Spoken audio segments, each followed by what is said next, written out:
Baik, assalamualaikum warahmatullahi wabarakatuh. Selamat malam ya para mahasiswa semuanya.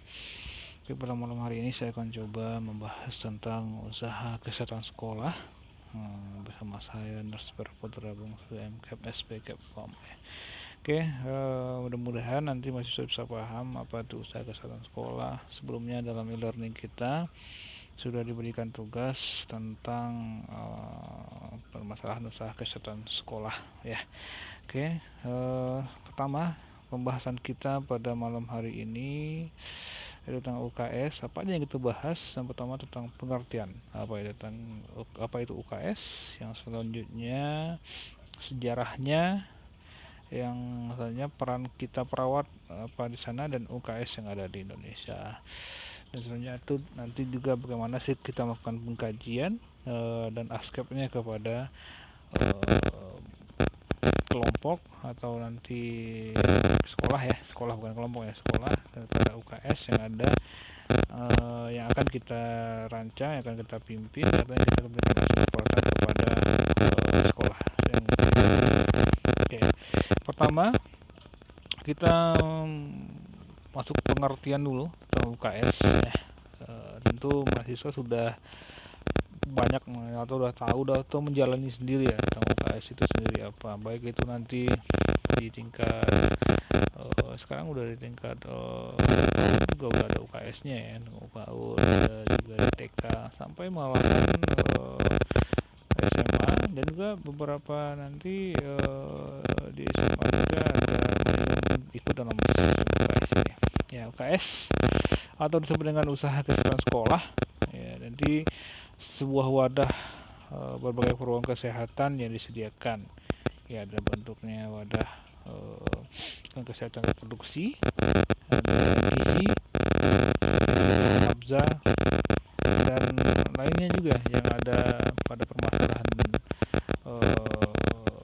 sekolah masing-masing ya. Nanti kalau di SD biasanya perilaku hidup bersih sehat ya, cuci tangan, ada juga bagaimana nanti pakaiannya rapi ya. Nah, kalau di SMP kita mulai UKS-nya ya remaja merokok, semua rokok, pencegahan nafza ya, sama dengan SMA juga. Jadi di sana di UKS itu atau usaha kesehatan sekolah itu wadah berbagai program kesehatan yang disediakan. Jadi nanti kita sebagai perawat ya memberikan intervensi langsung kepada uh, siswa juga ya, guru juga nanti, termasuk juga nanti petugas yang ada di sana, termasuk juga lingkungan-lingkungan yang ada di sekitar sekolah. Ya itu dia pengertian UKS. Selanjutnya kita masuk ke sejarah. Jadi sejarah UKS ini di mana sejarah keperawatan yang ada di sekolah itu ya. UKS ini berawal dari adanya pelayanan keperawatan yang ada di komunitas, yang ada di masyarakat ya. Atau itu ada di Inggris, London ya, pada tahun 1880-an. Jadi persatuan perawatan metropolitan namanya, atau di kota itu sendiri menyediakan pemeriksaan untuk anak-anak dari sekolah kota London di sana. Jadi mereka menyediakan atau persatuan perawat lah ya, kalau metropolitan itu menyediakan pemeriksaan. Jadi langsung pemeriksaan langsung kepada eh, siswa-siswa yang ada di sekolah. Ada siswa yang mengalami barangkali kalau zaman dahulu ya PABS ya, kalau kita melihat ya kondisi sehatnya bagaimana, ada yang sakit yang diperiksa langsung oleh para perawat yang ada di kota London tersebut. Akhirnya pada tahun 1892 perawat ini bertanggung jawab untuk memeriksakan gizi anak-anak di sekolah. Jadi ada langsung diberikan tanggung jawab dari pihak yang berwenang, di mana perawat tersebut memeriksakan gizi anak-anak yang ada di sekolah tersebut. Jadi ide itu tersebut berkembang sampai ke Amerika Serikat ya. Dan pada tahun 1897 perawat di New York itu mulai mengidentifikasi anak-anak yang sakit dan misalkan anak-anak yang sakit sehingga anak tidak yang sehat tidak sakit. Nah, jadi maksudnya itu berarti itu tadi. Ini agak terpotong ya. Jadi di mana orang-orang maaf dulu ya, ada gangguan sedikit. Mana anak-anak yang sakit dipisahkan dengan anak-anak yang sehat, sehingga anak-anak yang sehat tersebut tidak terjangkit dengan anak yang sakit. Itu sejarahnya. Jadi dari London dulu, ide-ide tersebut langsung masuk ke Amerika. Selanjutnya pada tahun 1800-an ya, banyak negara memiliki undang-undang mewajibkan perawat mengajar di sekolah tentang salah satunya penyalahgunaan alkohol dan narkotik. Ya, jadi pada tahun 1800-an ya kayak kita lah ya. Di mana di sini narkotik sekarang ini kita merasakan pada permasalahan kesehatan remaja itu salah satunya itu penyalahgunaan nafza, dan juga tentang alkohol juga ya. Jadi kita banyak melihat sekarang ini bagaimana para remaja lah khususnya ya, mereka banyak yang penyalahgunaan narkoba saat sekarang ini. Itu juga dirasakan pada tahun itu, dan juga perawat masuk ke sekolah-sekolah untuk melakukan asuhan atau intervensi keperawatan langsung.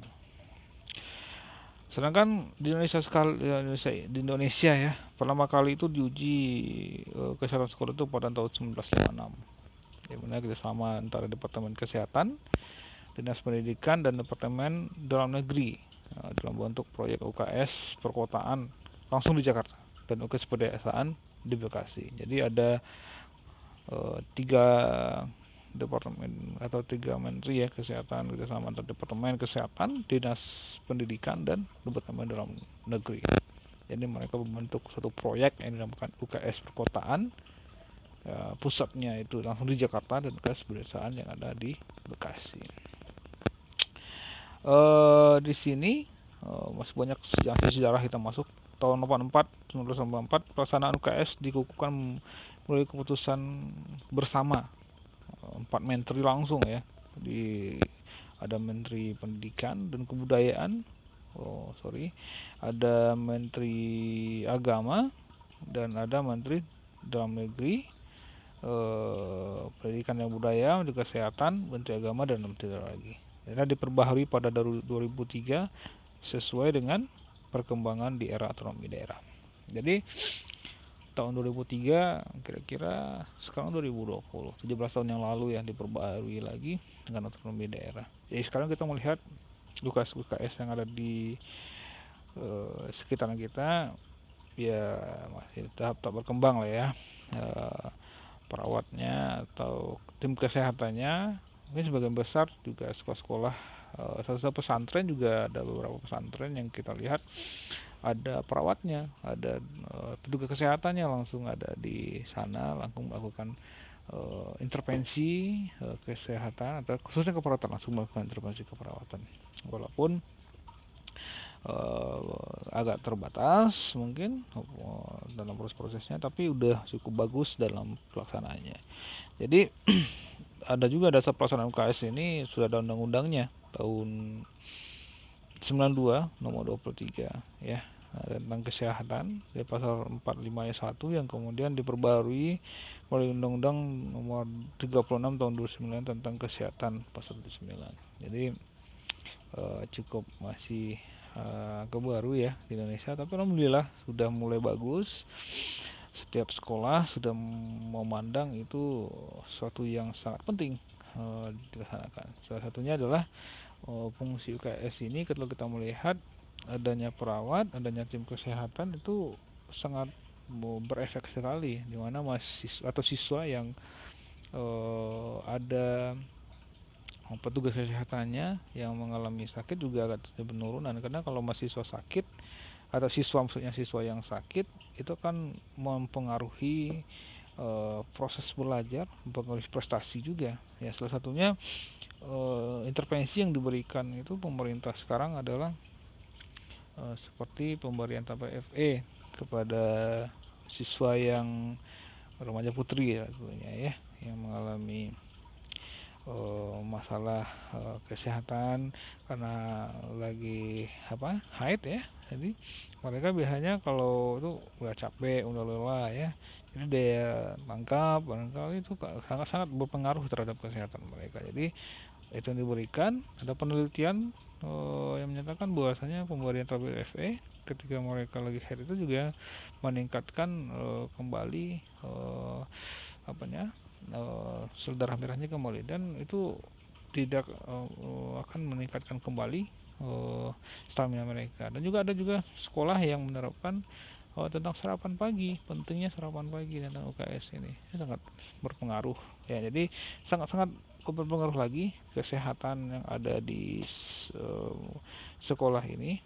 Jadi intinya pada UKS ini sungguh-sungguh sangat bermanfaat bagi siswa, bagi guru, dan juga bagi petugas yang ada di sekitar sana. Oke, selanjutnya kita masuk peran ini peran perawat, maksudnya peran perawat di sini adalah berperan sebagai pemberi asuhan keperawatan langsung pada klien. Jadi pada siswa, seperti tadi pada guru dan petugas yang ada, termasuk lingkungan sekolah. Kalau kita melihat di sekolah di mana nanti siswa, intervensi kepada siswanya apa? Nanti intervensi kepada siswanya salah satunya yang bermasalah. Contohnya yang sering-sering alfa ya, sering-sering tidak masuk sekolah atau bolos ya, kenakalan remaja, merokok dan lainnya. Jadi nanti seorang perawat itu ya tugasnya memberikan keperawatan ya. Konselor juga, apa sih permasalahan yang dialami siswa, atau guru. Guru ini khususnya kepada guru yang memegang program UKS itu, langsung diberikan pendidikan kesehatan, bagaimana berperilaku PHBS ya, sebagai perpanjangan tangan juga dari perawat. Guru juga sebagai kader juga salah satunya di sana ya. Juga kan siswa juga bisa sebagai kader keperawatan yang ada, yang kita angkat di sekolah. Termasuk juga petugas yang ada di sekolah. Nah, kalau petugas yang ada di sekolah apa sih fungsinya? Ya salah satunya adalah pelaku hidup bersih sehat. Ya, bagaimana mereka menjadi role model ya sebagai di sekolah tersebut, bagaimana cuci tangan ya, bagaimana nanti perawat tersebut ya, apa petugas kesehatan tersebut bagaimana caranya nanti membersihkan lingkungan, ya, bagaimana mereka melihat kenyamanan yang ada di sekolah gitu ya. Kalau di sekolah khususnya di siswa yang mana sekarang adalah kasus bullying ya, jadi nanti petugas kesehatan bisa melihat ada proses bullying di sana. Bullying itu adalah bagaimana seseorang yang mempunyai kekuatan itu melakukan penindasan kepada yang lemah. Nah, bullying itu macam-macam juga sih. Ada juga bullying verbal yang berkata kasar secara langsung ya.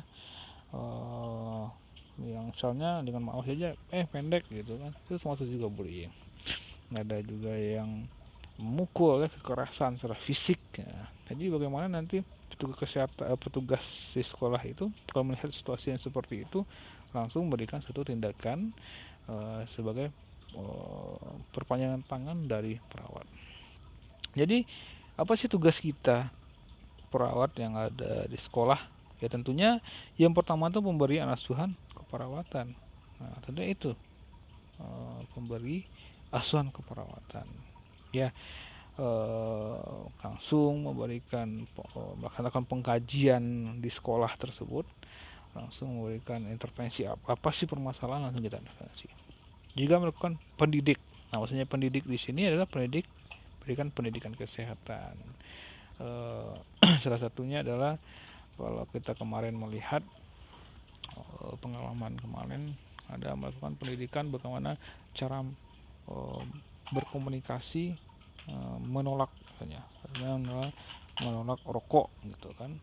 Jadi bagaimana kita punya komunikasi yang bagus, mempunyai kemampuan ya, bagaimana memberikan pendidikan. Atau salah satunya yang gampang adalah bagaimana perilaku hidup bersih sehat di sekolah, mempunyai jamban yang bersih, cuci tangan dan eh, lainnya yang mengarah kepada kesehatan.